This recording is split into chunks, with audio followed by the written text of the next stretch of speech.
नमस्कार दोस्तों, आज हम आप सभी को हमारे समाज में चल रहे एक और रोग के बारे में बताने जा रहे हैं। कोरोना संक्रमण काल में एक ओर लोग बेजुबान जानवरों को भोजन मुहैया करा रहे हैं, वहीं दूसरी ओर कुछ असामाजिक तत्व इन बेजुबान जानवरों से बर्बरता में कोई कमी नहीं छोड़ रहे। सवाल यहाँ पर यह है कि आखिर हमारे समाज में बेजुबान जानवरों की जान इतनी सस्ती क्यों? हम आपको आज हाल में ही हुई कुछ ऐसी पशु क्रूरता की खबरों के बारे में बताने जा रहे हैं। यह मामला है सिंगरा कॉलोनी विकास नगर देहरादून का।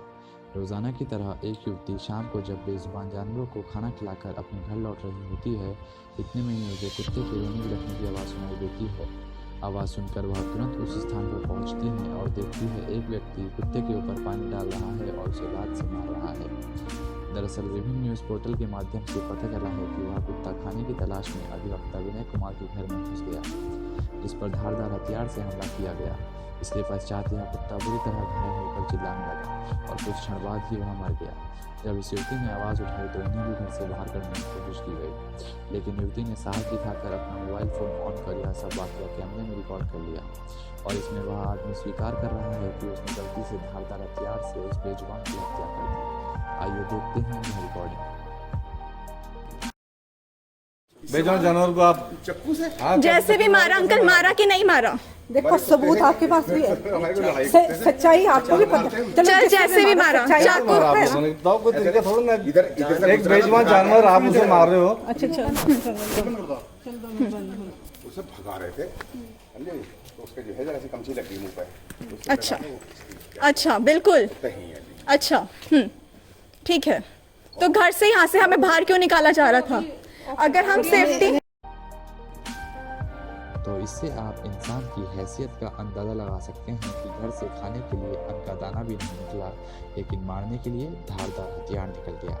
शिक्षा व डिग्री के पीछे दौड़ते हुए ये इंसान हर पद हासिल जरूर कर लेंगे, लेकिन मानवता की कुर्सी उन्हें कभी हासिल नहीं होगी। वहीं केरल से गर्भवती हथनी को विस्फोटक खिलाए जाने की अमानवीय घटना से तो आप भली भांति परिचित होंगे ही। किस बेरहमी से वह अपने गर्भ सहित इंसानों की नीच हरकतों का शिकार हुई। ऐसा ही एक मामला हिमाचल प्रदेश के झुंझुनू इलाके का है। एक खेत में चढ़ने के दौरान एक गर्भवती गाय को हमारे समाज के शरारती तत्वों ने विस्फोटक खिला दिया। विस्फोट के पश्चात गाय बुरी तरह घायल हो गई और उसका जबड़ा भी बुरी तरह उड़ गया। ऐसे कृत्यों को देखकर सुनकर आप सोच सकते हैं कि किस प्रकार इंसानियत लुप्त होती जा रही है।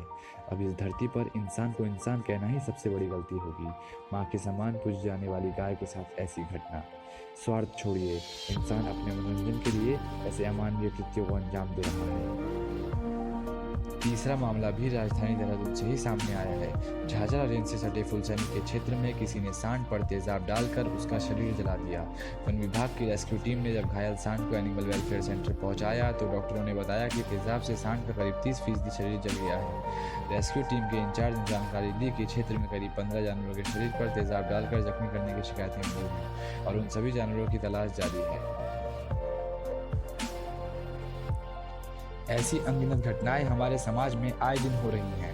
इन घटनाओं को आप तक पहुंचाने का मकसद यह है कि हम सोचें कि हमारी सोच, हमारे आचरण, हमारे व्यवहार, हमारे कृत्यों, हमारे संस्कारों तथा हमारी शिक्षा में कहाँ कमी रह गई है। क्या हम लोगों ने मनोरंजन को इतनी गंभीरता से ले लिया है कि हमें किसी की जान की परवाह भी नहीं? लेकिन अभी भी कुछ लोगों की वजह से इंसानियत जिंदा है। यह तस्वीर है प्रतिमा देवी की। इन्हें डॉग लेडी के नाम से भी जाना जाता है। गरीबी के बावजूद दिल्ली की गली मोहल्लों में घूम रहे 400 कुत्तों को यह पालती हैं। इनका कहना है कि जो प्यार इनको इंसानों से नहीं मिला वह यह जानवर देते हैं। ये सभी बेजुबान हमारे पर्यावरण का एक बहुत ज़रूरी हिस्सा हैं। इनकी वफादारी और वीरता के किस्से हम सभी बचपन से ही सुनते आए हैं। इन सभी को अगर हम पालते भी हैं तो वह भी सिर्फ अपने स्वार्थ के लिए। आवारा घूमते जानवरों को अगर आप खाना ना दे सकें तो कम से कम इस तरह उन्हें दर्द देकर इंसानियत को शर्मसार ना करें। ना हो इतना अत्याचारी, ना हो इतना अत्याचारी, ना कर इतने पाप, क्रूरता का दामन छोड़। ए मानव कितने देगा घाव और कितने देगा घाव। धन्यवाद। जय हिंद।